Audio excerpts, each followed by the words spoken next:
The final witness on this panel is Bob Nugent, Senior Defense Business Advisor with Guardian 6. Ladies and gentlemen, thank you for your attention and time. I find myself the last speaker on the last day of this policy discussion. I also find myself bringing another set of perspectives, much like my colleague to the left, looking at this issue from the perspective of national defense. And the issue of what is the goal, what is the objective of policy is, I think, very pertinent to certainly all the discussions of the last 2 days, because in some cases, economic benefits and security benefits work at counter purposes. And in this case, I think there's a case to be made that what is going on in the steel industry globally has significant potential to impact the national security of the United States. And so with that said, I'll turn to my prepared remarks. My brief remarks address the impact of the current overcapacity in the global steel market on our national security. My comments are shaped by my experience as a naval officer with 20 years of service, followed by a decade working in the global naval market, particularly with naval shipbuilders in the U.S. and around the world. My bottom line up front on this issue is that the glut of low-priced steel in the world market, resulting in large part from China's actions in that market, represent a threat to America's defense industrial base and consequently its national security. I therefore advocate concerted action at all levels of government to preserve a strong domestic steel industry in the face of heavily subsidized, underpriced steel exports from China, Russia, and other potentially hostile actors in the global market. Our nation's security rests on a military equipped with the technology, weapon systems, and platforms needed for national security. And a healthy domestic steel sector is critical to sustaining both the quality and the quantity of capabilities needed to preserve that security.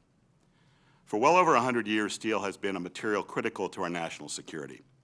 Over that same period, our country has acted, when needed, to secure domestic supply chains and the industrial base to provide steel and other critical defense materials.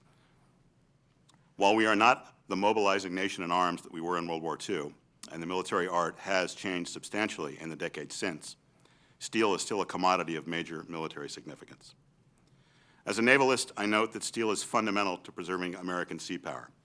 We remain the world's leading Navy for now, but our shipyards and the defense supply chain that support them are hard-pressed to keep the Navy in that position amidst a steady decline in the number of ships in our fleet.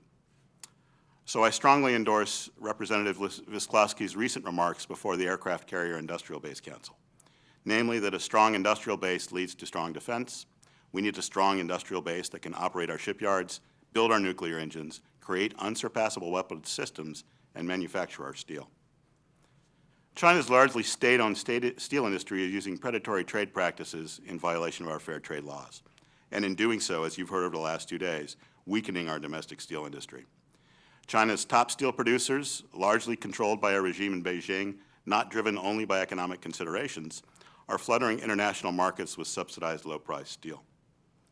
China's excess capacity and resulting low prices are, as you also have heard, pushing U.S. steel manufacturers and their domestic supply chain to the brink of irreparable damage.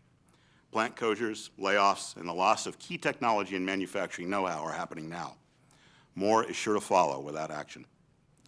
Moreover, if we lose steelmaking capacity here in the U.S., our defense industry may be left with no other choice but China or other potentially hostile foreign governments as suppliers of the steel needed to equip our military, respond to disasters, and modernize our increasingly fragile infrastructure.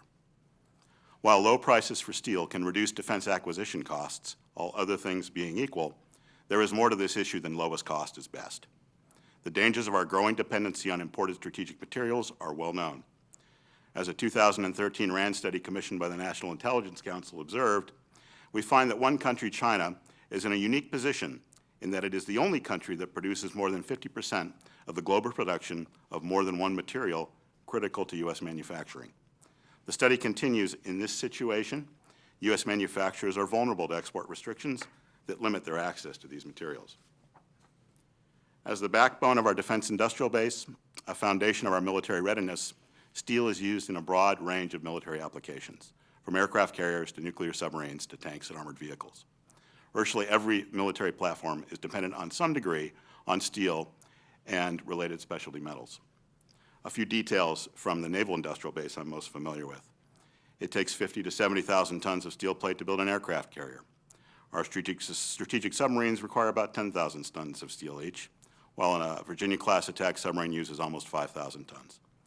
These are high-quality, specialty steel products of military standards needed to withstand thousands of carrier landings, combat and weather damage, and in the case of submarines, zero-defect operations at extreme depths and pressures. Further, our ships and submarines are nuclear-powered, requiring nuclear-grade steel plate and engineering and related ship services. A significant part of that industrial base that reliably delivers this kind of steel to our shipyards is located here in the U.S., but it is fragile. For example, a single plant in Burns Harbor, Indiana is the sole supplier, U.S. supplier, qualified to provide submarine-grade steel. Keeping this steel-centric domestic defense supply chain healthy, including the many small and specialty manufacturers that depend on steel, is a vital national security interest. Will our defense supply chain be ready to answer future calls to ramp up production of ships or other platforms and systems that depend on steel? Without a secure domestic supply chain, the answer to that question is too uncertain. And the need to build more ships and other defense platforms in a hurry may very well come sooner than we would like in this increasingly insecure world. It is a world where major powers like China and Russia are taking steps to expand their military and naval presence around the world, a situation in which China in particular exercises market control over global steel is all the more alarming in that context. So I conclude my remarks by repeating that America's future national security is at risk from the current trends in the global steel market. The U.S. cannot afford to allow our domestic steel manufacturing to wither away, undercut by this flood of subsidized low-priced steel now swamping the market. Our elected leaders, governmental agencies and leaders, should use all available legislative and administrative tools at our disposal to safeguard American-made steel. This action is needed to ensure that that steel industry remains a strong and ready foundation of our national security. Thank you.